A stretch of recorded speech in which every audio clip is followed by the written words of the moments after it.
My name is Loheswary Arumugam. So today I'm going to talk about the impact of stress during pandemic, especially to working mothers and students. Okay, so basically, I think we have been looking into a lot of information in this webinar, and also not forgetting what are the impact and how does the stress during this pandemic is actually impacting our functioning.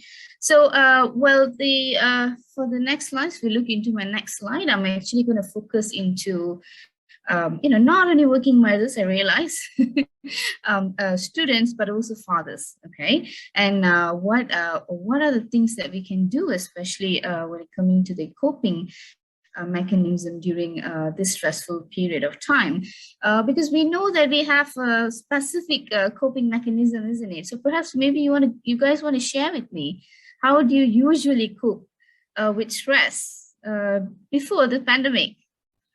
Anyone would like to share? Especially students, working mothers, fathers, how you guys has been, coping with stress all this while. There's always a different method, and some of them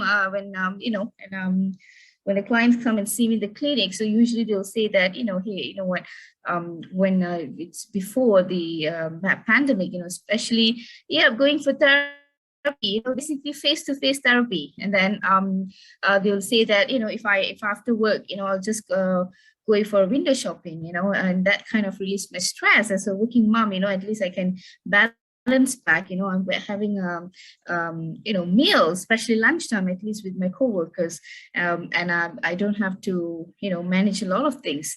So it's kind of a lot of methods is being used even during pandemic, before pandemic. So however, this definitely this pandemic has changed our lifestyle, especially time of this lockdown, and we have been staying at home, isn't it? I mean, so how do you manage your stress then when you're at home? Is it stressful, or you think it's much better because you don't have to go to workplace, you're just at home? Yeah, okay. From Sia, ma'am, thank you very much. So looking into coffee keeps me going. Okay, so basically it's just like trying to release the stress, but then adding up caffeine. Or okay, what are the methods? But actually we're supposed to cut down the coffee because it kind of actually increase the anxiety symptoms in a person when we keep on taking caffeine. All right, so basically, there's I take care of my plants. Okay, Nancy, thank you very much for sharing. Joshua, exercise. Wow, okay. All right, venting to the trusted friends. So basically, it's like talking. You're talking and sharing. And we have a lot of research has supported that, saying that having a very good social support actually help in terms of managing our stress, managing our mental health, and of course definitely exercise, as it have a very good support in terms of scientifically proven to say that it kind of release the hormone of endorphin, and that related to making us to feel good, and that it kind of help us in terms of functioning better. So gardening too, okay, so a lot of association between being mindful, gardening, and how it's actually helping in managing the stress. But of course, if you would see many things actually we will not be able to do during the pandemic because of space. So Kodu, okay.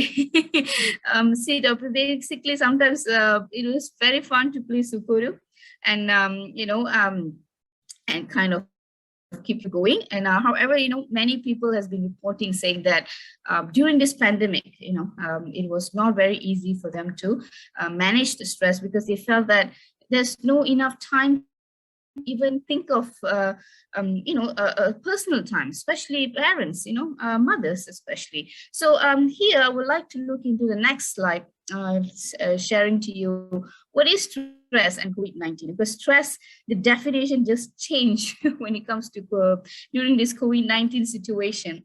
All right, most of the time we feel that stress is a feeling of being very overwhelmed and unable to cope. Okay, when there's when you feel that there's too much of demand, and then you feel that you're unable to cope, and then you feel like a lot of anxiety. You feel afraid, angry, sad, irritable, and frustrated. And many will feel a different type of symptoms. And everyone have their different way of approaching because of the resilient levels that they create. But what do you think? Stress can be good? Can stress be good? Because we kind of look into stress as a very bad thing at the moment. But stress, can it be good? Yeah, Eunice, thank you very much. So basically, yeah, sometimes stress can be good. So when is stress is not good? When is not good? When it kind of make the person to become more overwhelming, when they cannot kind of increase the person's anxiety, make them feel so terrible, and it's something that they cannot control. All right. So basically, that's when, when a person being exposed to over stress, and then that kind of limit the functioning, and also limit and increase their emotional pressure and the mental pressure, and they're unable to cope, then we say that it is a bad stress. We kind of say that this stress is not good. Okay, so when during this COVID-19, definitely, many, in fact, for when I have clinics. So basically, I can see that children, as young as kindergartens, going to play schools, been experiencing very much of stress because they have been pushed and being forced to be on being exposed to the online learning. Okay, so children, they like to run around and explore. So when they are being put into in place, like for example the 4-year-old preschool, so they feel that very, very stressful to be in one place and to their work, as they're supposed to be exploring around and learning. And then another thing is also like the symptoms, where they experience because of feeling too much of stress. Many of them fall sick, the immunity reduces, and increase the chances of getting catching up with a lot of symptoms, and also fever, falling into sick, and also and other symptoms as well increases. And not only that, if you realize, a lot of research has been conducted during this situation, whereby many of them experience different type of mental health condition. Wouldn't say that maybe as simple as would say inability to regulate their sleep. The sleep hygiene is not is being impacted. Also goes for children as well. And even the food intake. Perhaps too much of junk food, for example, because you've been home, constantly hungry, you're not moving forward, and you realize that you keep on eating and etc. So who experience those kind of symptoms and still feel that it's still struggling or was struggling at home, especially, with sleep. Were you able to have a good sleep during this pandemic, during the lockdown? Did you still follow the routine, like when you're working, it was normal days, you follow like no, Shirley, thank you very much for your answer. And melatonin, yeah, pretty much we have to take in some pills, isn't it, to help for the release of the melatonin. So basically, if you realize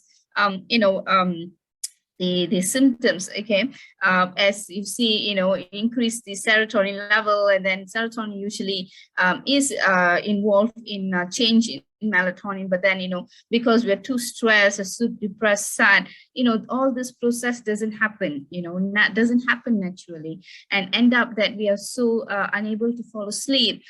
And now we experience insomnia, we experience hypsomnia, sometimes just sleep too much, and etc. So the whole regulation symptoms system is gone, okay, during the pandemic. Because sometimes we realize that we just before want to go to work, before this we have like a routine to follow.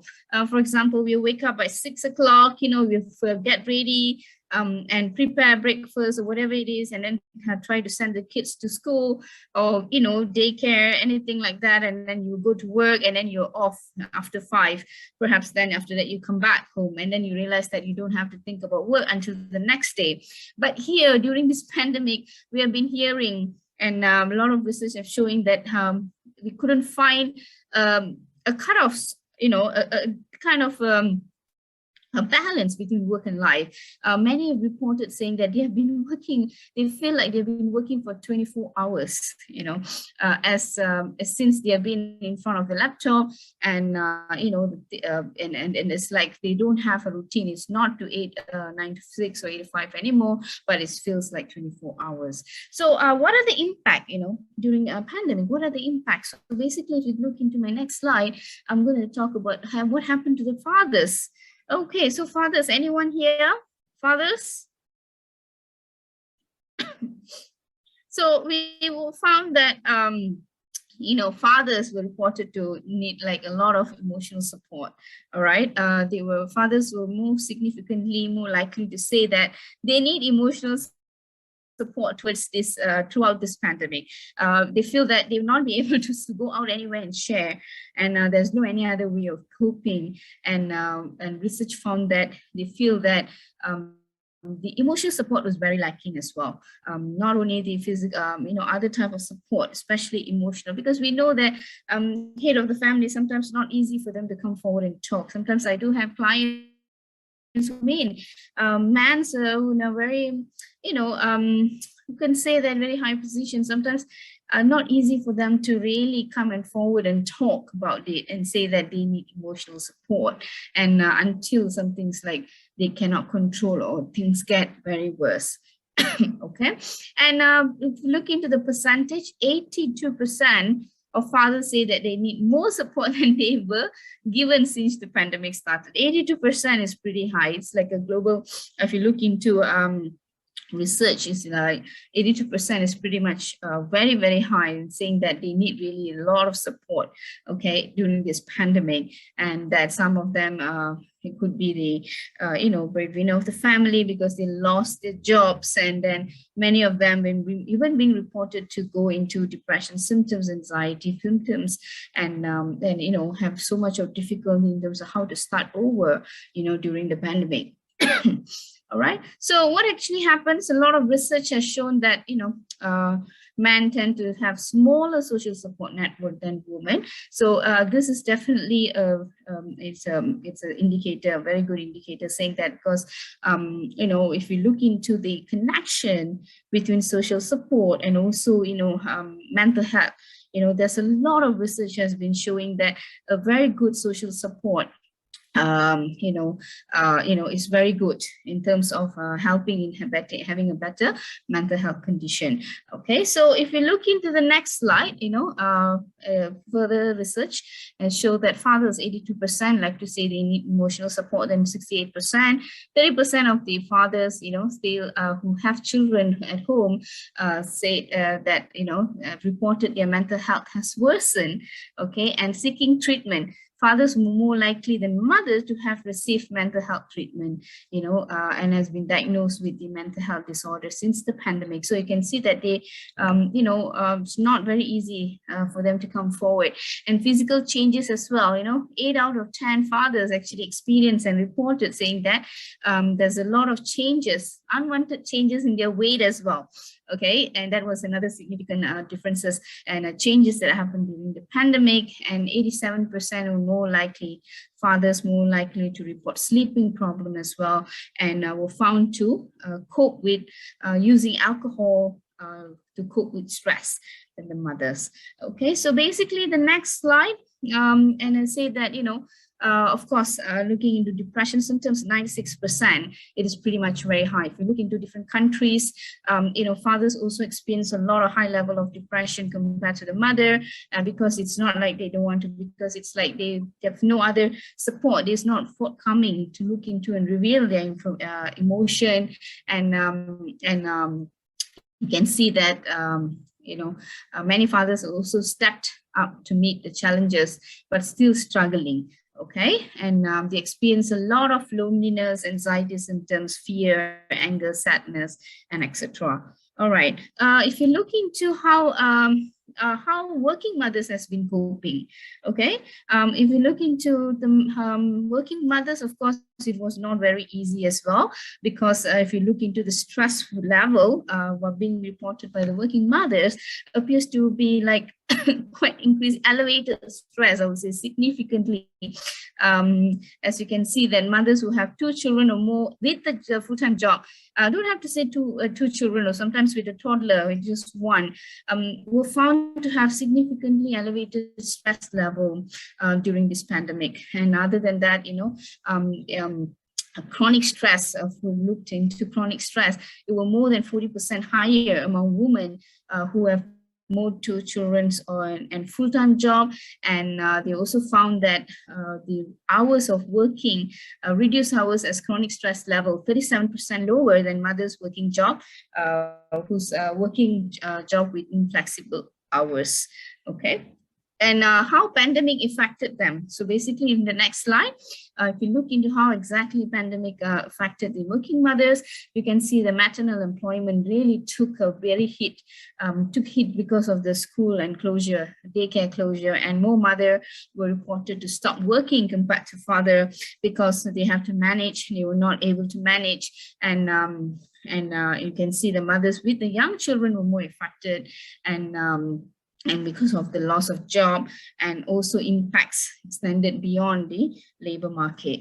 All right. So women has been reported to be, have a higher level of psychological distress as well, but associated with greater feelings of anxiety, depression among women with children were also reported. And moms also reported a huge spikes in the psychological distress, especially when you look into in early April. If you look at the timeline, when everything is locked down, and and they have to pretty much look into trying to stay at home for a long period of time, and study have also the level of steadily easy is at the pre-pandemic level, but however it still remain disproportional. Okay, the impact is still there. Right. Students, on the other hand, look into this next slide. Definitely students also another category, because when we did a study on 195 students, perhaps 138 of them, 71% indicated increased stress and anxiety due to the COVID-19 outbreak. And it contributed in the increased level of stress, anxiety, and also depressive thoughts. And many of them actually experience difficulty in concentrating, disruption in the sleeping pattern, social interaction, concern on academic performance as well, because it's really impacted their functioning. And of course, how the pandemic affected the students, anxiety and mental health, increased stress in the mental health, and also depression. This was pretty much very common among the students population. Okay, so next slide, talking about the coping mechanism. So if you look into the coping mechanism, definitely I think, some methods that we want to look into is something that we can do or practice every single time, even before, even if you were during the lockdown. So we were found that, based on the research findings, by practicing self-care, exercise regularly, eat well, found to be helping the client with, anxiety, helping others to cope, is also letting know others that they're not alone, creating the social support, and then finding ways to get focus, creating a routine, even though during the pandemic, and find ways to manage disappointment as well. And then you seek out for social support is also another way, to help with coping during this pandemic, and also trying to limit any other type of misinformation, and trying to increase the anxiety. All right. So helping students, of course, students have to very important that based on the research findings, we found that if they were to be able to plan a routine It is pretty much very helpful. Trying to establish a connection, age-appropriate education program is also important, and have an open conversation, and also encourage them to ask more questions in terms of trying to help them to express their feelings were also found to be very helpful. And it's also about taking the time. So basically, we can encourage in terms of taking, we know that, online learning can be sometimes very, very taxing, and you can take like a 30 to 45 minutes online learning, and then you can stretch yourself for at least 10, 15 minutes of stress, to release the stress, and then continue back so that you can increase the concentration level. Because we're still talking about a lot of hippocampus function here as well.